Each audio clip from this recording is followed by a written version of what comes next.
There we go. That's it, Oh God! Right, have we started? yeah, fucking hell, you're loud, you.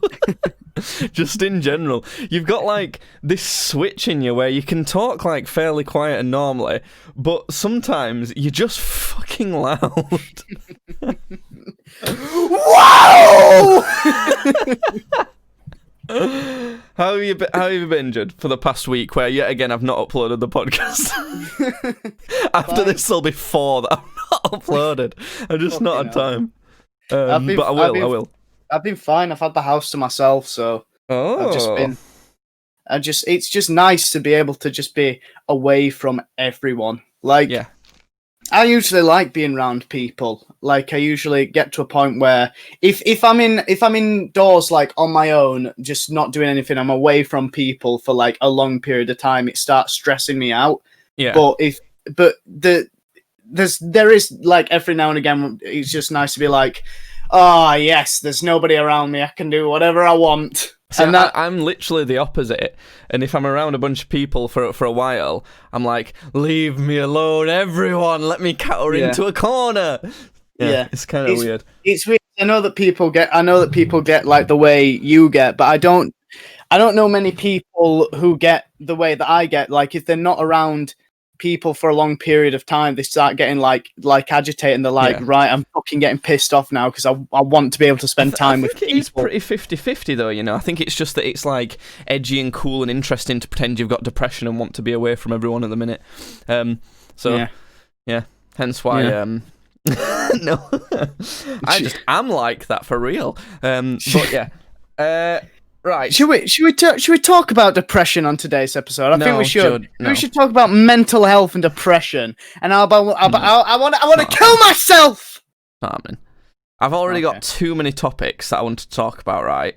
Okay. But for some reason, a lot, like most of the topics I have, I've written down on my like list of things that for that might be good to talk about on the podcast. 1, 2, 3, 4, 5, 6, 7, 8 things, and 5 of those happen to be to do with movies and TV. So you know what? Okay. It's a movies and TV special, this one, just because I just so happen to have those down on my list. But first, I want to tell you about a very brief story of something that happened, because it's like happened to me recently, and you know, it's one of those where I don't want to forget and that sort of thing. So it was very simple. It's not like a long thing. I just thought I may as well mention it to you because it's the type of thing that would normally happen when I'm around you. Yeah. So I was walking to the corner shop near my house. That's like, it's very close, only 10 minutes away. You know, I'd planned everything out. I was just gonna get something like some like comfort food for my tea, for my dinner. You know, and for some reason, this like kind of, I guess, woman, she would have probably been like, I would guess she'd be at youngest 17 and maybe like at oldest, she wouldn't have been older than me. She wouldn't have been older than 23, I don't think. So somewhere around that age range, so around our sort of age. And she walked around this corner and just full on blazingly just like she was holding a can of energy drink, just threw it, like, you know, like in like a, I don't know, like in an anime or something where they really like exaggerate, like someone is doing this and it's going to make something. It was as if she'd done that. I was like, and like it was so like brazen. I was about to say to her, would you pick that up? There's a bin, like, there was like 5 bins within close proximity. So like, and I normally make a point, I am that dickhead who's like, oi, pick your thing up, stop being a fucking trash panda. It's just like, it's just, especially when there's bins close, it's like, I've even done it to you before, haven't I? We've been walking home before and you've like dropped something or something like that, and I've gone, come on, Judd, pick that up, I live here, type of thing. It's like, I don't want trash around like where I live. You know? So we're about to do that.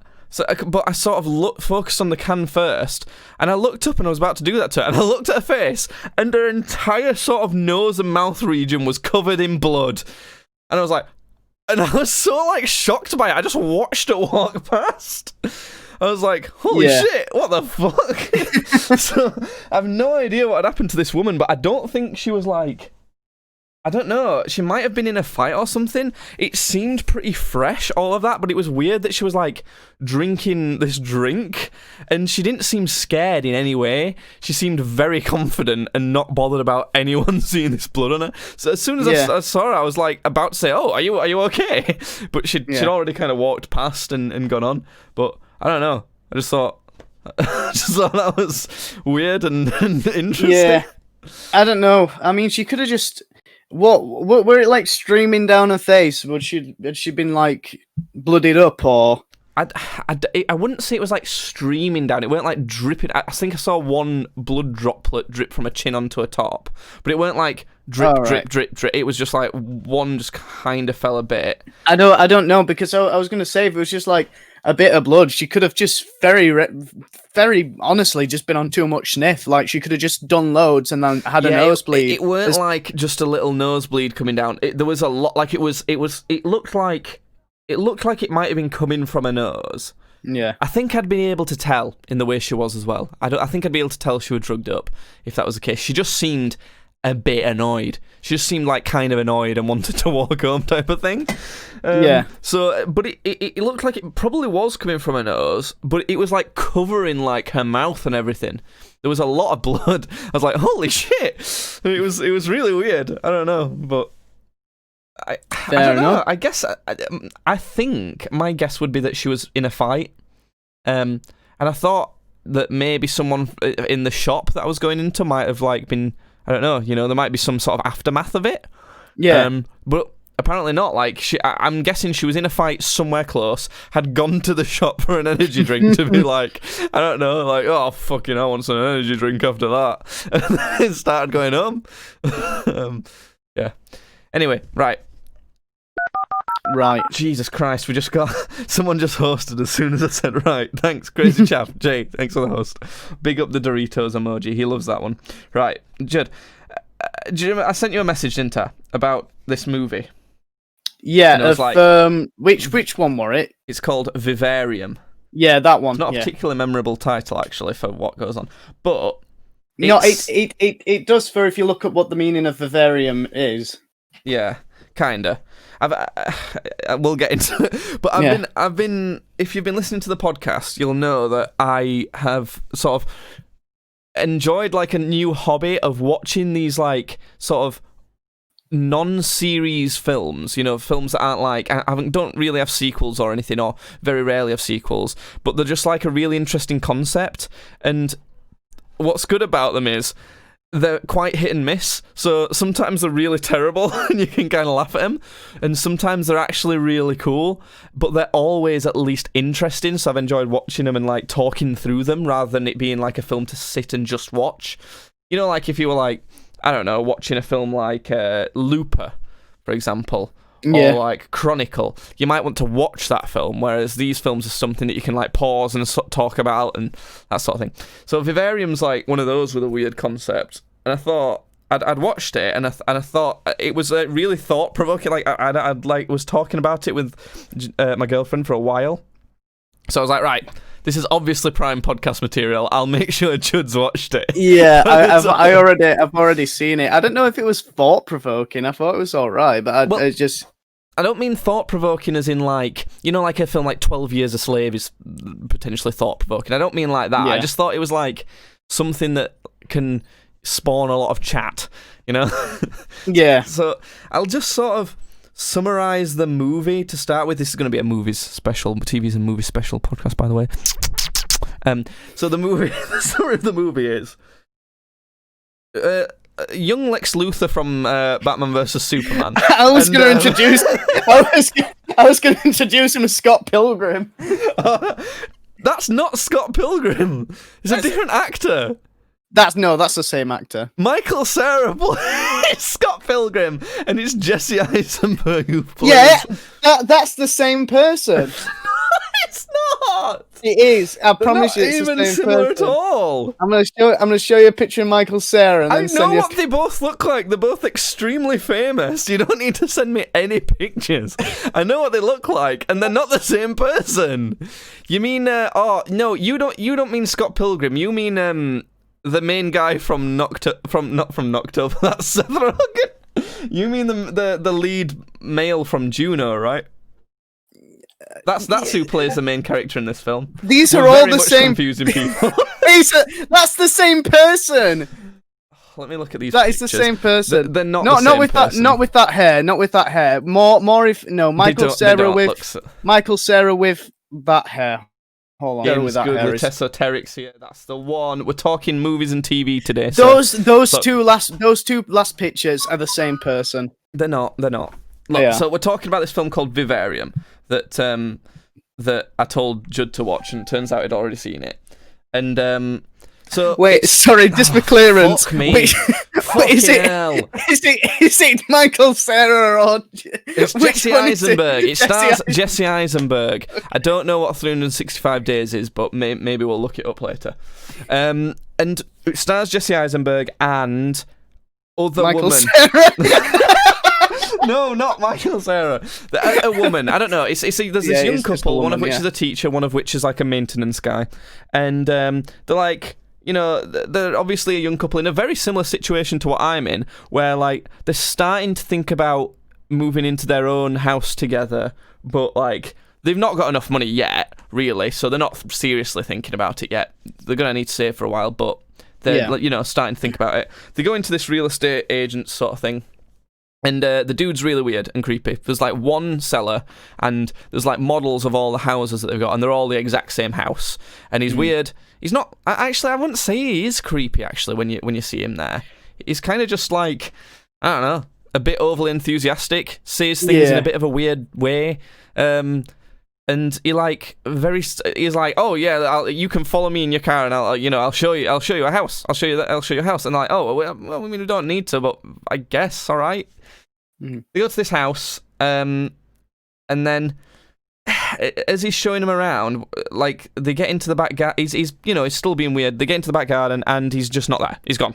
His car's gone, and they try and sort of leave because they didn't want to, like, you know, see the house anyway. They kind of want to, like, get out of, you know, just leave this weird man that is not interested in talking to him, and they can't.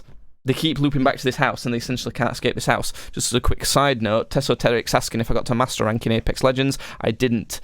I quit Apex Legends and all online multiplayer games for the sake of my mental health. Genuinely. That's not even a joke. But, so yeah, continuing. So kind of, they get like a food delivery, don't they? And they kind of can't escape this house, and they get like a baby delivered, and it says that you'll be freed if you can raise that baby. That's just a lie, by the way. It's just spoilers. That's just a lie. And I don't know, from then it's essentially all just a bunch of weird shit. Like, it's all kind of like they're kind of trying to get by, like, they get food provided to, you know, they get everything they need provided for them, but it's like, I don't know how to describe it. This baby they're raising is a toddler for most of it, and acts really weird. He doesn't have his own voice, like, through the thing. He doesn't have a child's voice. He's always kind of got a slightly different voice. And he watches this, like, on evenings he'll watch, like, the TV, but it's all just, like, weird patterns and a noise. And if he doesn't, when he wants something, rather than saying what he wants or anything like that, he barely speaks. He just literally screeches. It does. He'll be sat there and he'll just go, ah! That's all he does until they just appease him. So, yeah, and obviously he's not their kid or anything like that. Yeah. So, like, they don't like him. Like, they don't like him, and they don't treat him nice or anything, because they're obviously in this weird sort of Twilight Zone sort of thing. Also, he grows at, like, a rapid rate, doesn't he? They've not been in there for, you know, like, years. They've just been grows in there, like, at a rapid... half a year-ish, and he's already, like, what, 11? He's like... 10? Yeah. So, it's... I don't know, because the problem is, from then, it's hard to... This is kind of one of the things I have with this film. From then, nothing really, like, nothing worth noting when you're sort of running through the film and seeing, like, the major plot points. Nothing else happens, really. Not really. There's a couple bits where, like, the guy, like, tries to the man tries to sneak a cig sometimes because his girlfriend don't really like it, so he tries to sneak one sometimes, and he throws like cigarette, the butt on the floor, and like the grass just kind of disappears around it. So he decides he's going to constantly dig until he finds something. He's a gardener type of He decides person. to dig a big hole, doesn't he? Yeah. And then one time, the child wanders off, just goes somewhere without them. They don't know where he's gone. And comes back with a book with a bunch of like nonsense crap on it. We don't know what it means, but it's got some like weird diagrams and things on it. And the woman tries to convince this like strange toddler thing that to play a game with her and to do impressions. And she gets the kid to do an impression of her, an impression of the guy, and because they've not seen anyone else, she says, is there anyone else you could do an impression of for me? So that, like, she can kind of trick this toddler thing into sort of seeing if he's met anyone. And he says he can. She asks him to do an impression, and he does this weird thing and puts these bulbous, like, I don't know, tumor-looking ass things out of his neck. So that's like, oh, okay. He's like, so where did that come from? And then there's no explanation for that. That just happens. And then like it kind of shows you a jump in time. I'm guessing another 100 or so days. The kid is grown up. I'd say to be like what 20 odd, 24, 25, something like that. Yeah. And the guy is getting sick, getting ill, and it seems like it's from doing all the digging and sort of having a bunch of dust and stuff going into his lungs and that. But he has got like some sores and things like that. But he continues to dig, and the like strange child who is now a man continues to like walk off and come back, and they don't know where he's been. The woman's trying to like follow him so she can see where he goes, and then the man who's digging the hole discovers like a face wrapped in plastic, and we don't really know what it is, and that was in his hole. He's eventually dug and found something in his hole, and then he dies, the man in the hole, well, who's dug the hole because of his lung problem or whatever. And when the creepy guy, the creepy child who's turned into a guy comes back this time, he comes back with a crate that's got a body bag in it. And he vacuum seals the dead guy in the body bag and throws him in the hole. So it's like, oh, all right. Yeah. It's like, of course, something was going to happen, weren't it? So at this point, the woman's had enough. She gets a pickaxe, whacks it into the weird creepy child who's now a man. I keep saying that so it's not confusing. Whacks it into his head. It kind of like, it doesn't like stick in his head like it would a human. It kind of like bounces off a bit. And then he goes into this weird, what I thought was just him being a bit of a spaz. He goes like, or something, doesn't he? It's not like, he don't go all like, he don't put them like tumours out his neck or something again. He just goes to a bit.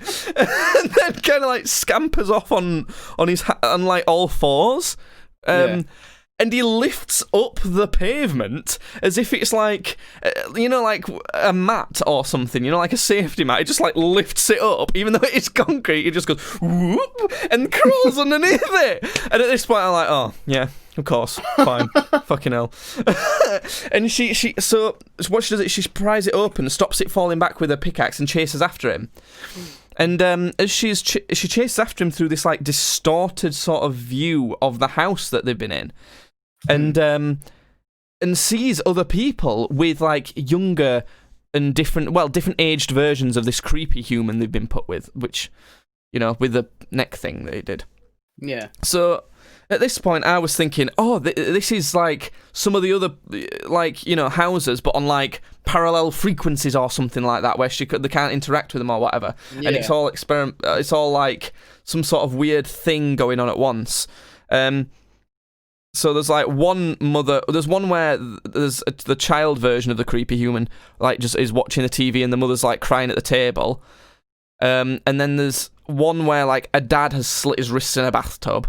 He's killed himself because of the torture of it. And then she gets back to the the house that they've been staying in somehow.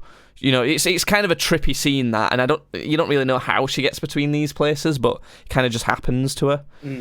And then so she's in there, and then the next scene is just of her laying in this body bag, alive, talking to the creepy guy that's been with them that they've kind of raised, talking to him. She's still alive, but she's laid in a body bag for him and saying, "Oh, blah blah blah," random artsy sentence, and he vacuum seals her to death and throws her in the hole. After that, he puts some petrol in their car and drives it back to the real estate agents from the beginning, where the real estate agent guy is now old and like dying in his chair, and he hands over his name tag to this one that they've like raised. And then he puts the old real estate guy into a body bag, vacuum seals him, folds him up, and puts him in a drawer. And that's the end of the movie. Yep. So it's like on that. The thing is with this, it's kind of billed as a bit of a horror film, but I wouldn't say it's a horror film. There's no point in this where I was like scared. I was pretty much only intrigued. I would not say this is a horror film. I would say it's like a mystery film. But the problem is, there's no like payoff. There's no actual mystery. It just ends up being like a bunch of weird shit that's happening. And I get it, because like it debuted at Cannes Film Festival, so it's obviously all meant to symbolize something, but what's the point though? What's the point of it all symbolizing something if it's like, if there's no good story behind it? It's like, it's got to be a good movie first, What did you think of it? I thought sort of the same. It was like it happened, and at the end you just sort of just like, oh well, fucking hell, come on, just. I hate it when shit like this happens, because it keeps you going for all that time and then goes, ooh, and that's the end, and you just go, but for fuck's sake, come on. So exactly, it didn't really end, is the thing. Yeah, and literally it was a loop. You know when I complained so much about Umbrella Academy on the last episode, I think I complain a lot because I'm scared that it'll do something similar, and I really don't want it to. That it'll just overload me with a bunch of stuff, and then the end go, and that's the end, and it's like, come on. No, it don't really do that. It definitely doesn't do it anywhere near as much as this movie did, at least. Well, no, we don't know yet, do we? There might be more shit, and then it might not get told. But that's why I'm scared of it, because of movies like this, because it just you gears a load of shit that's interesting. It's weird, but it's interesting. But then there's no real conclusion to it. You just sort of go, that's the end, and then expected to sit there and go, oh yeah, that is an end. I still like to watch them and talk about them, because it's interesting to talk about, but I never like to praise films and TV like this for doing that, because it would be better if they didn't sort of leave it so open at the end. Because the thing is, right, I wanted, and I thought it was about to happen, when she went down that sort of, like I said, when he lifted up the pavement, and she went down that sort of, weird this thing. Is it. This is where we figure shit out. This is where we understand. That's one of those, that's a moment like that. Yeah, it's like lifting the cover on the whole operation. Yeah. It doesn't at all. And I had to watch an explained video on it. And any time you have to watch an explained video on a film or a TV show or something, it's a big flaw. It's a flaw. So basically, what the explained video said is, it's some sort of alien race doing some sort of like trying to simulate normal human life and experiment, by trying to make their race be able to blend in. And that's why it showed like shots of like cuckoo birds at the start, because cuckoo birds lay their eggs in another bird's nest, kill that bird's eggs, smash them up, and then that bird whose nest it was, like stupidly raises the cuckoo's, children.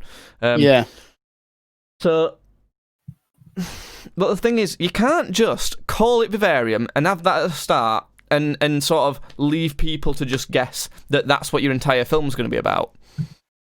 because it don't really tell you stuff like that book that the kid brought back with all the weird notes in, and the TV thing he was watching.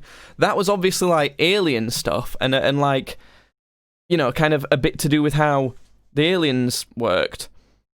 So that was, but it didn't go anywhere. You know, No. she didn't. The woman saw this book and flicked through it, and did fuck all with it. She didn't do anything about it. Surely to God, you'd fucking. This is a thing in this world that you've been existing in for months of no things.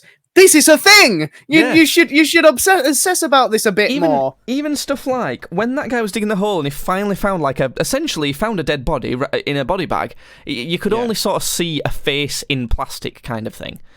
He didn't even tell. He didn't even tell his girlfriend. He didn't tell the woman when he found it. So it's like stuff like that. It's kind of like he didn't go anywhere with it, which is stupid. And even stuff like, why would they give that child the book to bring back if they're trying to blend in and you know, and not let humans know they're there?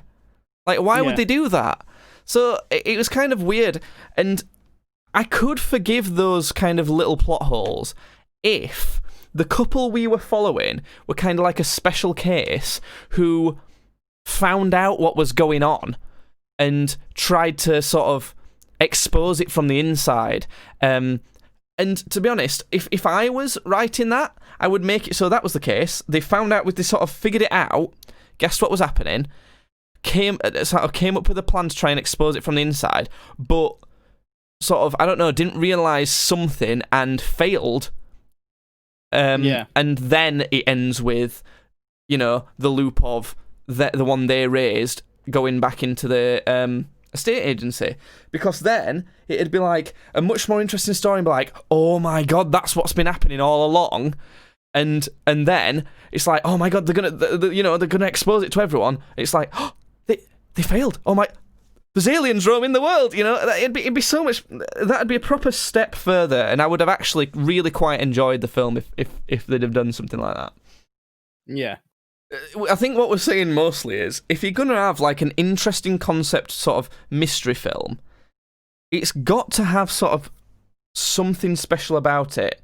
It can't just be... So the problem with it was just another couple that they were experimenting on, you know? It was like, why am I watching this couple? Why aren't I watching that other random woman that she saw? You know? It was like, there's less interest because it's like, why am I watching these ones in particular? If you compare it, we talked about I Am Mother, didn't we, last time? If you compare it to that, they're very similar things. They're kind of like sci-fi mystery things. And in Mother, there's like a mystery that's unfolded and a bunch of things that happen to do with it and all that sort of thing, isn't there? Yeah. So, yeah, I don't know. It was cool though. It was sort of, I don't know, a different, interesting concept. It had some cool ideas, but you know, you gotta. If you present us with a mystery, we need to have the solution to the mystery, because it's just at the end of the day. At the end of the day, then it's just, you know, it's nothing. Yeah, there's not enough follow through. Not enough follow through with it. Mm. And I saw a couple clips of the director of the film talking about it, and he sounds like such a pretentious cock, honestly. Yeah. He sounds like such a knob. He was like saying how, oh, it's such an interesting thing how, like, these aliens have, like... he was American, I think. I don't know if he actually was. He might have been Irish, actually, thinking about it. He was just saying these aliens have created such an exaggerated sort of, you know, simulation of life that we all end up accidentally falling into. And I'm like, well, first of all, you're wrong, because it's not an exaggerated version. It was a massively stripped back version.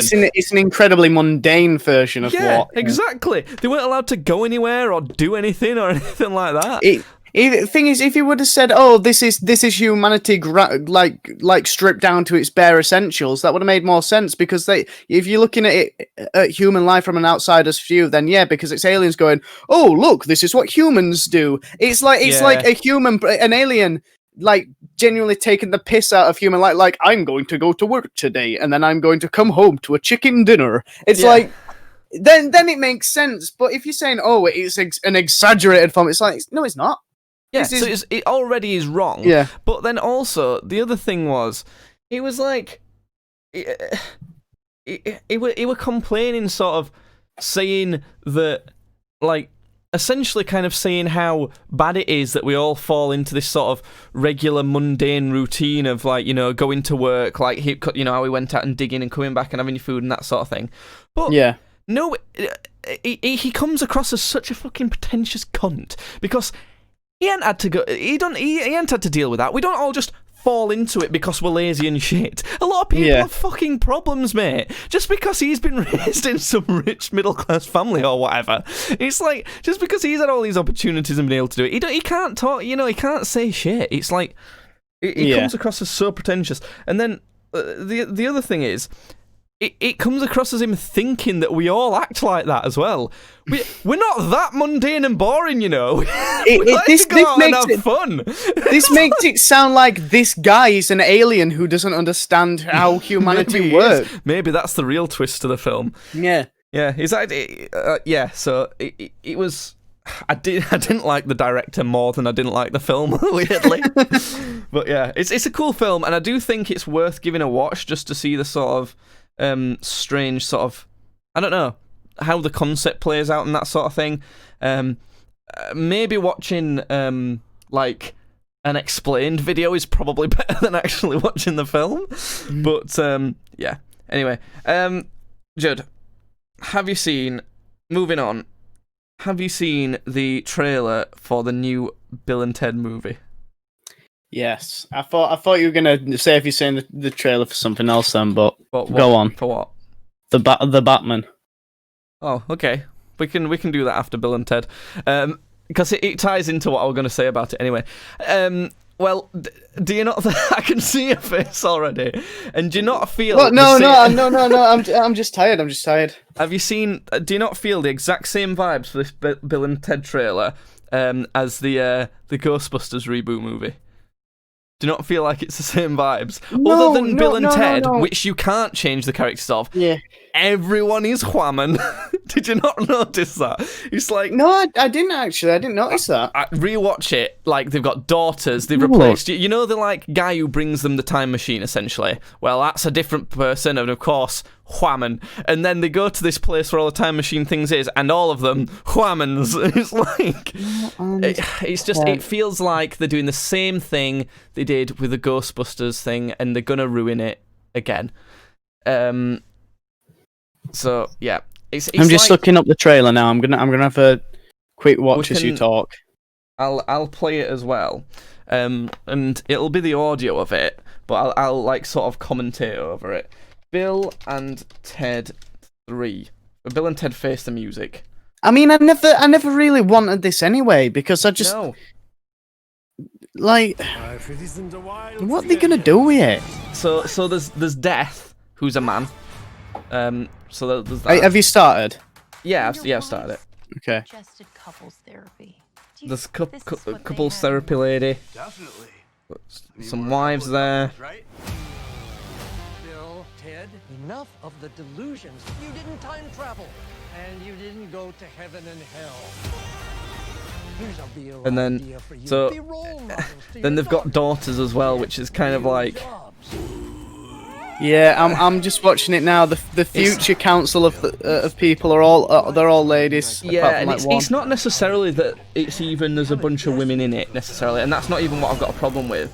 But it just sort of gives me the same sort of impression as that Ghostbusters reboot did. You know, even the way it's shot and the way it looks, all the CGI in it is a bit naff. Like, I can totally tell that most of it is just filmed on a soundstage, on a green screen, you know, which is not good.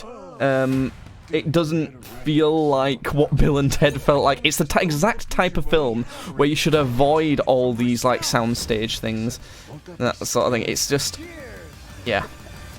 And like, they meet themselves in different realities, and it seems like it's not been... I'm going to stop watching the trailer now. But it seems like it's not been thought through. It's just not... I'm not expecting a lot, I'm going to be honest. I'd rather watch Sonic again. Yeah.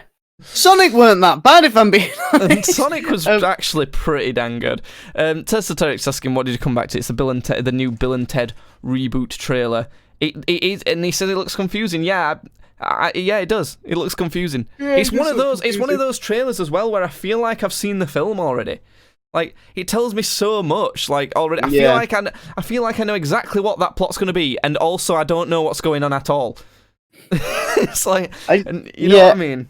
I don't know. I just feel like it didn't have to happen, and I'm not super looking Oh, it forward to it shouldn't. now that it is happening. It's Everything, every sort of iconic 80s, 90s movie is getting something like that, and they shouldn't all get it. A few of them should get it, and then wait for it at ages, and then do it again, and then do it some others maybe. But also, if you're ever gonna do it with those, you've got to like, I don't know. We'll talk about it later because Batman's involved with this as well. So Batman, the Batman trailer. Have you seen it? I have, yes. I've seen it. My main impression of it is that's a very dark trailer. I can't see anything. Yep. I gotta agree That's with you the there. only impression I've got is I can't really see what's happening. That's the only thing that I thought about it, honestly. What do you think? I mean, I kind of liked it. I'm gonna be honest. I liked the look of it. Robert Pattinson as Bruce Wayne. Maybe that's gonna work. It looks like it might look work. like he's getting a bit of the Kylo Ren treatment, though, doesn't he? Does Yeah, look a bit but- emo motion child type. To be fair though, Batman's a very dark and brooding character. He's quite edgy anyway, And that's this why is it's quite hard to pull off. Because Yeah, and- you've got to be dark and edgy, but still come across as like sort of, capable and mature, and not Yeah. like a whiny little bitch. Yeah, which is he going to do that? But the thing is, this is Batman in his second year of being Batman. This is not fucking hardened Batman who's in talks with the Justice League and stuff like that. This is pretty much just starting Batman. Turn up the gamma. So I know, but the thing is, if you think about Nolan Batman and how they showed him within his first sort of years of being Batman, he was still finding his feet, but it's like he weren't like a whiny little shit. He was like determined and knew what he was going to do, even when he like sort of had mishaps and things like that. He still utilised all his resources and was sort of more determined and sort of brooding than I'm not saying it's going to be like this, but I'm potentially worried that he could come across as looking like a whiny teenager, because Robert Pattinson doesn't look old either, does he? He doesn't look as old as Christian Bale looked. Tessa Turek said they're not into movies and stuff, but has Harley Quinn had her own movie? Yes, she has, and it was it was another Ghostbusters all-female cast movie, basically. It was at most, I would say it was a 5 out of 10 at most, that movie. So, yeah. Anyway. I didn't even watch it. Yeah, you don't have to. It's fine. It's fine. Yeah. Just leave it. It's like, if people want to go and like that, then they can, but just don't worry about it.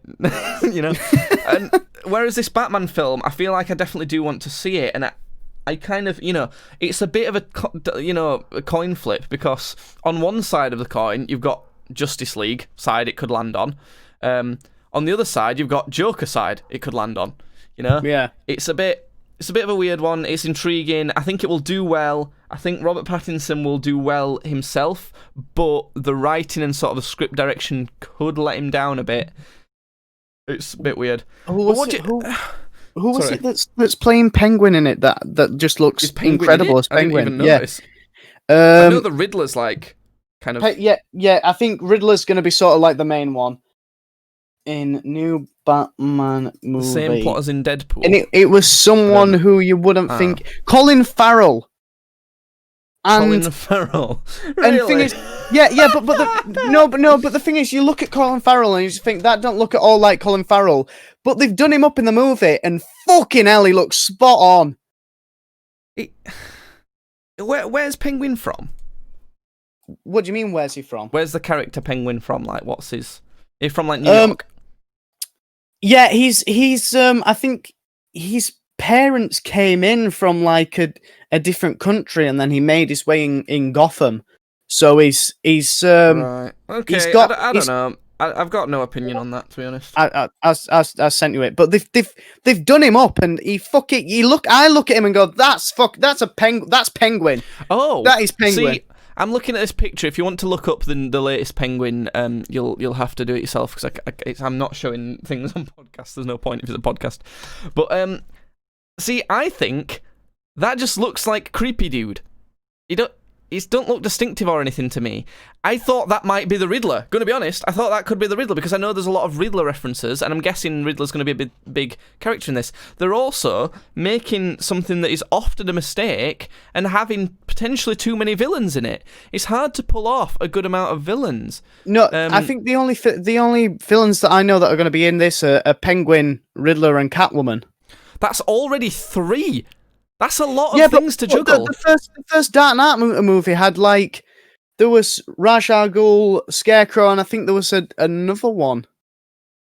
Well, it weren't really because it was pretty much just it was kind of who was it? Who was the first villain in Batman Begins? Villain in Batman. It was Ra's al Ghul and Scarecrow. Wait. Yeah. So it was pretty much just no. Because the thing is, the way they did it there was it was Scarecrow. That was the main villain, really. But the twist ending was that Ra's al Ghul was in charge. It was the League of Shadows that was in charge. Which that's not the same as juggling multiple villains, because it wasn't like they had different plots happening at the same time with different villains. It was Scarecrow was the villain that was doing things, and then and then the twist was that Ra's al Ghul was behind it. And by the time you find that out, Scarecrow's no longer in the picture. So they're not trying to juggle multiple at once. They're like, you Scarecrow, blam! Look, actually Ra's al Ghul.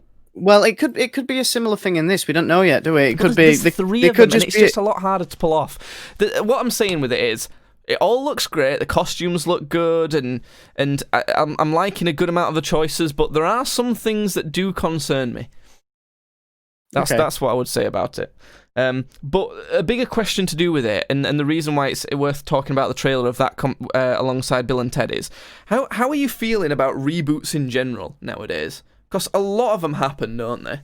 And it's a played out joke at this point as well to say that that's all Hollywood ever does is sequels and reboots. Yeah, I'd probably prefer something new if I didn't love Batman so much. So I'm excited I'm always excited to see new Batman stuff, but at the same time, I don't want to see too much Batman stuff. It's conflicting, isn't it? Would you not rather than come out with this Batman? It could be they could pull it off. I'm not saying that at all, but rather than come out with this Batman, would you not prefer them to just not make any Batman-related, at least movies? They could maybe do animated. They could definitely do animated shows. Actually, they could maybe do some sort of mildly related TV thing. But if they didn't come out with movies for another 10 years or so, I know that sounds like a long time. At least 5 years, but probably around 10 years at least. I would say, preferably for me between 10 and 20 years. If they didn't come out with something for then. Do you think that'd be better? Waiting that sort of long before sort of rebooting it? Yeah, they kind of did. I don't know how long ago it was for when Justice League and that came out, and then again that was actually no, it was Batman. Was it Batman versus Superman first, and then it was Justice League, or was it Justice League? Batman versus Superman, then Justice League. But even Batman's he wasn't a massive part at all, but Batman was in that Harley Quinn movie very briefly, as in for 20 seconds, something like that. So he has been in another film and that sort of thing, and it's not even necessarily just that character, even the universe. If they've been in that universe and disappeared, so say he got killed in Batman vs Superman, and he wasn't in Justice League, he wasn't in any of the others for about 4-5 years, and then they sort of introduced another Batman. It's still, he's still sort of got some leftover bits in that universe, hasn't he? So it's not the character's not fully like out of mind and disappeared for a while to make him exciting when he comes back. Yeah. So I don't know. I love Batman stuff. Batman might actually be like my favorite sort of comic book hero of all time. So I love him, but just everybody loves him, don't they? And everybody loves this fucking universe, so they're always going to throw money at it. But I'd say I'm a bit hopeful for this. I am as well. It's just I don't know. I just mean sort of reboots in general. It's why I said with the Bill and Ted thing. I wish they'd have just left it. Yeah. Have you seen all of the stuff that DC's been throwing out though? Because they had a big fandom thing, whatever the fuck that is, like where they had a load of new releases. There was the new Batman movie. There's a second Suicide Squad movie coming out. There's I've a not Suicide seen the trailer for that, but I've seen it's gonna happen. There's a Suicide Squad game coming out. There's a new Batman that game better than the Suicide Squad film. There's a new Batman game coming out, which I'm not sure if it's set in the Arkham. Right. I don't know if it's Arkham yet. I don't know. I think they could continue that. I wouldn't be mad at that. It's something called Gotham Knights though, and if you've not seen it, I'll not say what the sort of big thing is of it, but it's the big thing of it. It makes me think that it's probably not going to be part of the Arkham series, but it is made by Rocksteady. It's made by the people that did the Arkham stuff. It's a little bit worrying that though, because they're stretching Rocksteady a bit thin, aren't they? Because Rocksteady's making that Suicide Squad game too. Yeah. So it's like, you got to be careful. You got to be careful when you do that, because we've seen it with like Ubisoft when they're trying to juggle a bunch of massive IPs. They start fucking them up, and that's when you get Assassin's Creed Unity. So, I don't know. Yeah, it looks cool. The only one that I've seen that I'm interested in out of those, really, I'll watch the Batman film. I'll probably watch the Suicide Squad film, and then I'll do once the... Yeah, Black Adam doesn't excite me. I'll still see it. It's weird. I've got a weird love-hate relationship with the DC universe at the minute, because it's like... If I weren't into superheroes as much as I am, I wouldn't bother with it, probably. I'd probably just let it, die in my mind. But because it still manages to be just good enough for me to keep wanting to watch the films, but only because I like superheroes so much. Yeah. But Black Adam is not a very interesting superhero to me at all. So, well, he's a villain. He's meant to be a villain, isn't he? Yeah, well... So yeah, I don't know, but I'll play. I kind of really want the Suicide Squad game from the looks of that though. That looks pretty good. So reboots in general, like what do you think? Like the Bill and Ted reboot? That's one where I think just leave it. Don't do that. Yeah, just just leave it. Just who cares at this point? I know there's a lot of people out there that go, but it's Bill and Ted. I want to see Bill and Ted, and it's like it's not going to be as good as it was before, and it's fucking not. I think I would say the summary on reboots is you have to pick and choose. If you're trying to make them good and not just make money, you have to kind of pick and choose what you're going to do. As in Bill and Ted, just leave it. It's not going to work. You can't actually come up with a good story that will work nowadays. Batman, maybe leave it, but we do like him, type of thing. That's where I am with that. And then something like, you see something like Back to the Future, where it's like, I'm so glad that the people who own the rights to that are like, there's never going to be a Back to the Future reboot. It's safe. I'm like, yeah, because I don't want one. Leave it alone. That's exactly the same position as Bill and Ted for me. Should just be left alone. But having said that, something like Austin Powers, I believe, could be ripe for a reboot. Could be really good. Because we're in such like a PC day and age, and that's not a very good... that's not a very politically... They're not very politically correct films, are they? I would say. No. And I think we could do with some of that. I think they should embrace that and, bring it back, make it very raunchy, and piss some people off and not give a shit. And I think it'd make for a really good reboot film. I think it'd be pretty good if you did it with the same ethos as the first three, I guess, were done. But I would say that that's one where, as long as you do it like that, and then never reboot it again, because that doesn't need a second reboot another 10 years down the line, then that could be pretty cool. So you have to kind of really think about your reboots a lot, don't you? Yeah. Right. I'm glad we've done that. There's another couple things, but I wanted to say, Judd. Anime. That's Okay. That's it. I just wanted to say that word. All right, moving okay. on. No, I'm joking. I've got a couple points. I wanted to talk about, like, one, like, you know, whether would we say anime is good in general? Like, just No. is anime good? No. Okay, why not? Why not? Well, it just doesn't. It just doesn't have to be, does it? You know, just because it's a thing, like, doesn't automatically make it good. Like, you know, animation isn't just good; it's just animation. Horrors aren't just good; they're just horrors. I don't think because something is something, it automatically makes it good. No. I'm not saying that. Does something being an anime make it good? I'm not saying that. I'm saying that, like, overall, would we say that most anime content is pretty good? No, because you think it's like quite rare for an anime to be good. I don't think it's rare. I think I do. I'd say that it's probably. I guess maybe that is rare then. I'd say probably 65 to 70% of animes are shit. I'd state that. So yeah, maybe then.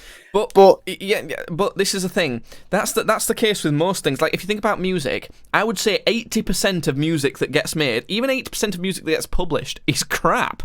Yeah. But you just ignore all that and just go to the good bits. So would you say that, like, most sort of, like, at least a bit popular animes are good, or would you say they're bad? I'd still say they're bad. Like, I'm not trying to, like, convince you otherwise. By the way, I think I agree. I'd say they're bad because well, I don't know. When we talk about popular animes,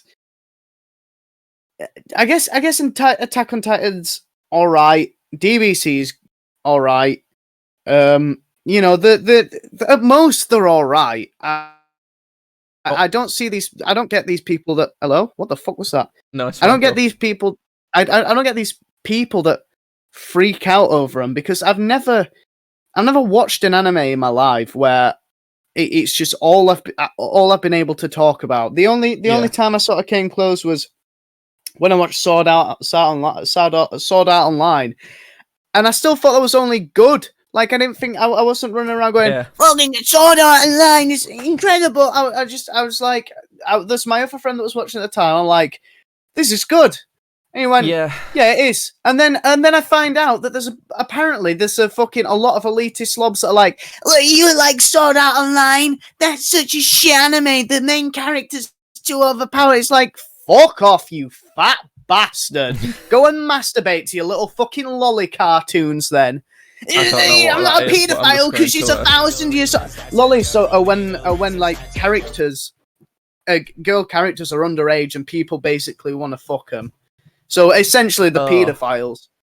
So is it those ones that, like, look like, you know, the character definitely looks like they're about 12, but technically they're an elf, so they're like 7,000, so it's all right. Well, no, because a lot of the time, even if they are like fucking 13, they'll still want to fuck them. But most of the time, the artists get away. The artists get away with it because, you know, she's a dragon. She's 2,000 years old. She's just got the supple, young, precious, delicious body of a 7-year-old.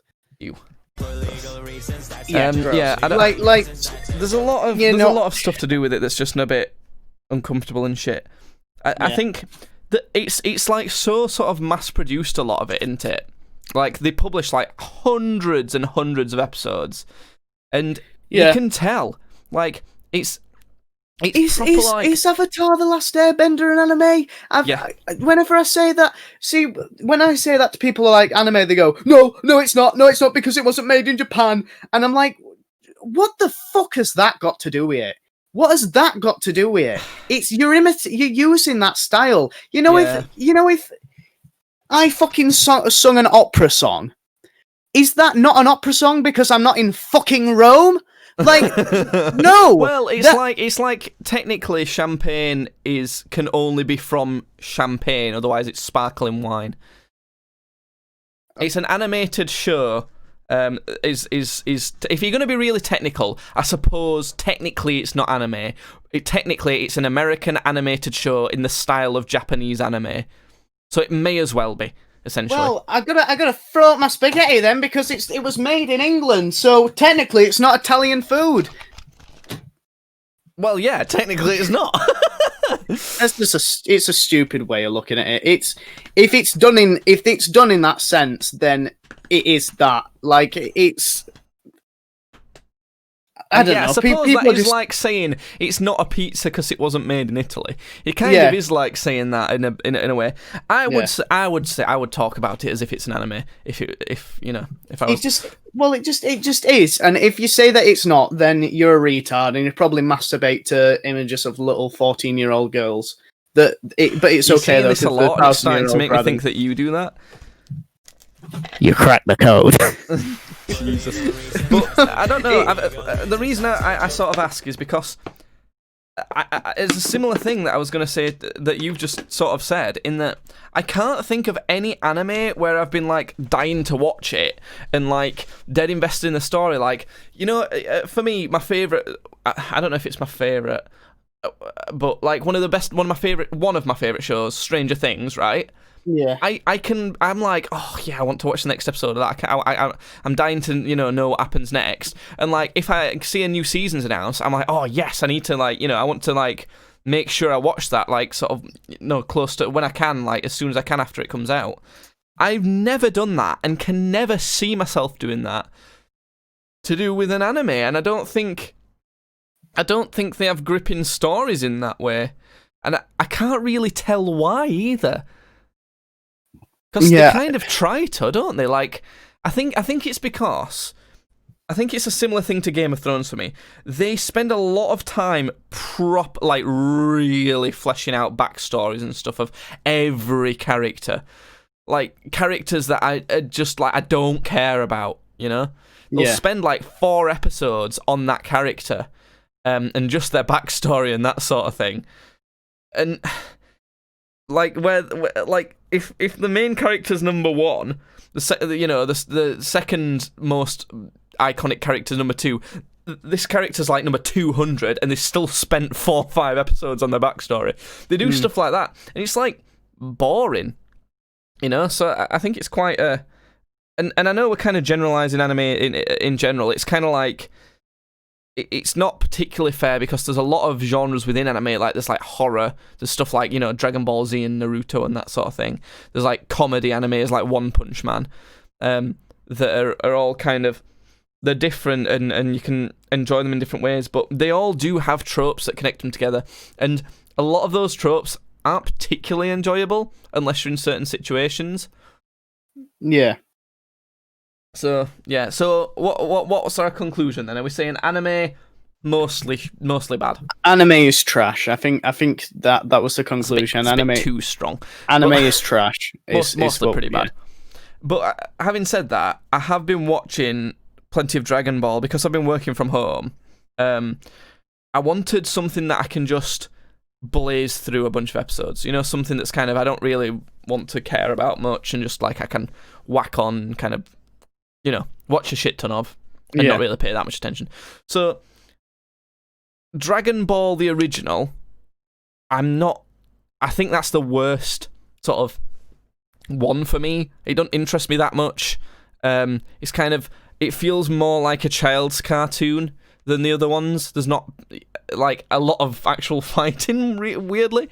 So I weren't interested in watching that. Dragon Ball Z has got a fuck ton of episodes, and I've already watched them all like 4 times. So I just know those stories inside and out too much. And there's a lot of filler in Dragon Ball Z. Dragon Ball GT is where I decided to watch. And it was really fun, actually. It was like sort of like an adventure to collect the Dragon Balls, but the adventure was like purposeful. I get like there were twists and turns to it, and then there was like, we watched Dragon Ball GT when we were younger, didn't we? But not as much as Dragon Ball Z. Yeah. So it was kind of, It was fun to revisit, and it was pretty good. Quite liked it. But breaking news: I've also started Dragon Ball Super. And I know you've seen some of this, at least because you invited me to watch like a movie of it that was on at the cinema or something like that near us. Yeah. Have you seen the series? Have you seen it at all, or have you just no? watched I've that movie, seen. or?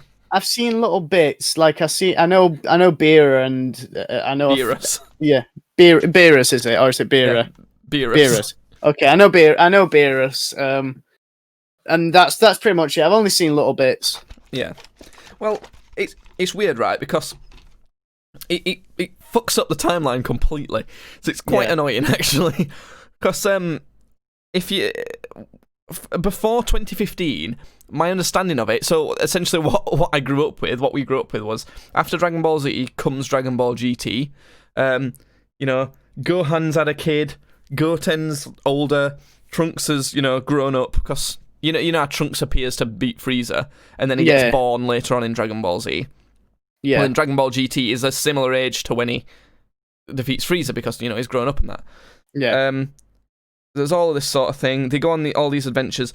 They reach Super Saiyan level 4, and that sort of thing. And this is all like essentially after they kill Majin Buu, or like Kid Buu, evil one. Yeah. But Dragon Ball Super is also set after they kill Kid Buu, the evil Majin Buu. Yeah, so they're both kind of set at the same time.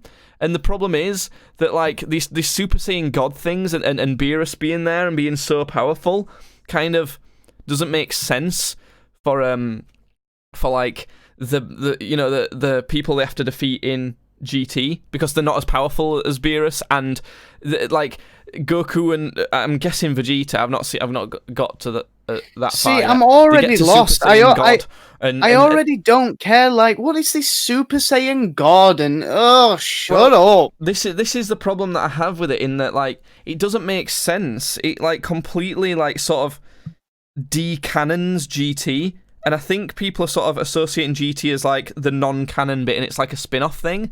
Yeah. But I kind of don't want to, because I can understand Super Saiyan 4. I'm a simple man. I saw him do the yellow hair, and when he says a new number after that, I get that's better, Yeah. Whereas Super Saiyan God, I'm like, oh, why does he just look the same but pink now? Is it all about colours? I don't know. It's like, yeah. So and the first person they introduce, he's not necessarily a villain, which is quite interesting. He's just kind of like a chaotic figure. He's not like just straight up, just like for evil reasons, trying to take over the universe or something. He just like likes food. If he gets annoyed, he's powerful enough to like click his fingers and destroy a planet. But there's a problem in that like, where do they go from there? At least Frieza could destroy planets, and so could Cell and that. But it took him some fucking effort. So there was a lot of sort of, trying to stop them and that. Whereas with Beerus, he can just go, blam, you're dead, haha. Yeah. It's like, well, it's all based on sort of character traits as to whether he might or not. And it just feels a bit ridiculous. It feels like it's got nowhere to go. It's like the character design's a bit wonky. It does look nicer because, more technology in that, but I don't know. It's a weird one. Yeah. I have to say I am still liking it because it doesn't seem to have anywhere near as much filler as Dragon Ball Z had. So it's still fairly nice to like whack on and not pay much attention to while you're working on something, I think. Yeah. But do you have like any favourite animes or anything like that? Have you got any positive spins on animes? Honestly, not really. The only times I've sort of like really enjoyed an anime were like I like Dead Man's Wonderland. It seems weird because you've seen more anime than me. Yeah, I liked Dead Man's Wonderland and I never finished that, and maybe I'll go back and finish it. But again, it's just because it's like it never really hooks me, and like, to be honest, the way the characters sound and act really fucking annoys me. It really gets on my nerves. I hate all of the like, shut up, shut the fuck up, just act normal. I tried to watch JoJo's. I couldn't get into JoJo's because it was just too fucking stupid. Yeah, it's a comedy one. It is a comedy one, Might but give it a it's try. just JoJo's is just. It was just a bit too fucking stupid, and like it doesn't. It starts off a little bit slow as well, so you have to sort of just bear with it a little. And I just never got into JoJo's, so I loved Avatar. I love Avatar: The Last Airbender. Would you say Avatar's probably the best anime? If we are classing it as an anime, then yes. Kind of ironic how Avatar is the best anime, and it's the one that's not in Japan. Well, there you go. That's what do you want me What to does that say? tell you? Oh no. I would not dispute Avatar as being the best anime. It's not the one I personally have enjoyed as much. For me, there is a lot of like nonsense in it. Like there's a lot of what I would consider filler, but I suppose it's not technically filler. No, there is filler episodes. They you know how I know that Avatar is an anime? Because there's so much filler. Yeah, and because it has a beach episode. Yeah. If it has a beach episode, it's an anime. Yeah. Well, Avatar, it's weird because it does have filler. It does have straight up filler, but it does have ones that are kind of filler, kind of not as well. Yeah. And then, and the thing is, it's made up of more of those two categories than actual important episodes, which annoys me. Whereas, like, for me, Dragon Ball, I guess all the Dragon Balls, but mostly Z, GT, and Super.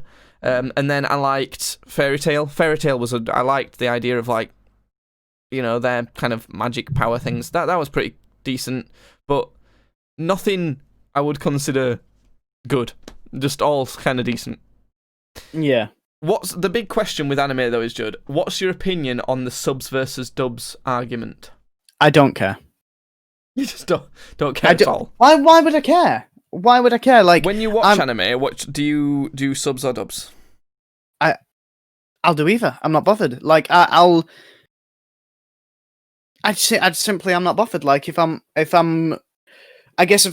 reading it, if I'm reading it as a sub, then I can sort of hear what they were going for a bit more in the original translation with the inflections of the character's voice. And if I watch it as a dub, then I can just sit back and relax and not have to worry about the reading and just hope that the Western translation is doing a good enough job to represent the Eastern one. Which so I normally fucking does.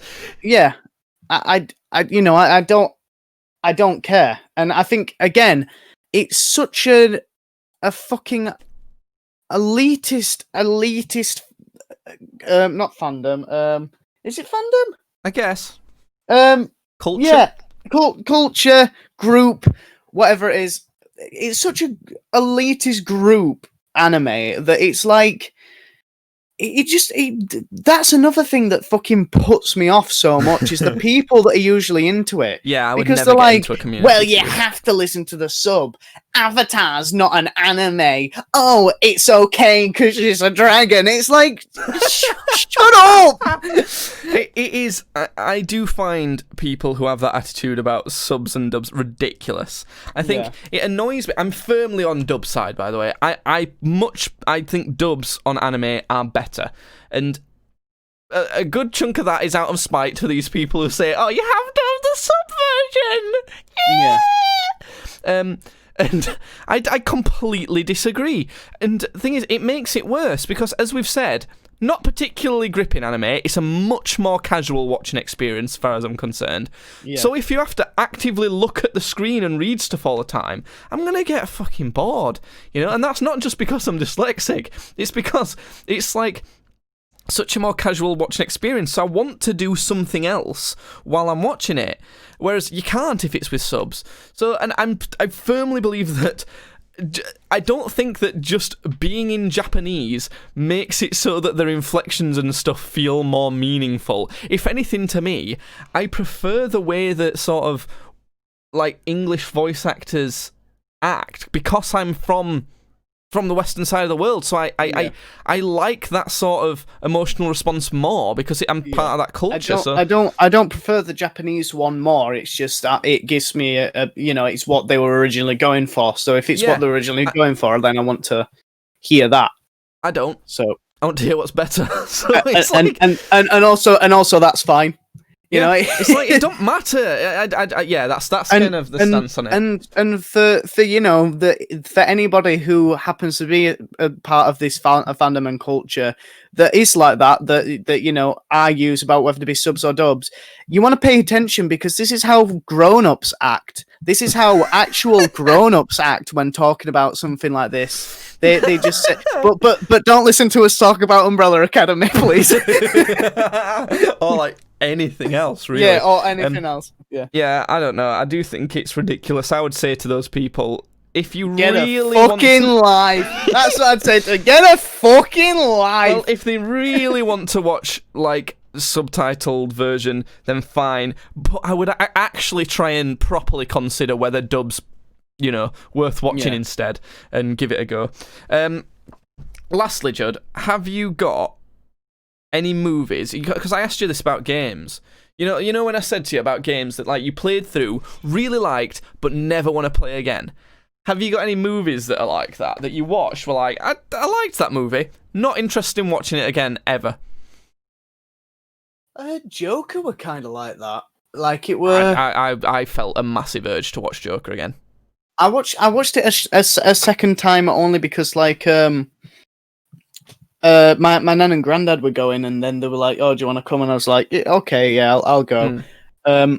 And that to be honest, that was more like to see if there was anything that I missed, but it wasn't like, I have to see that movie again.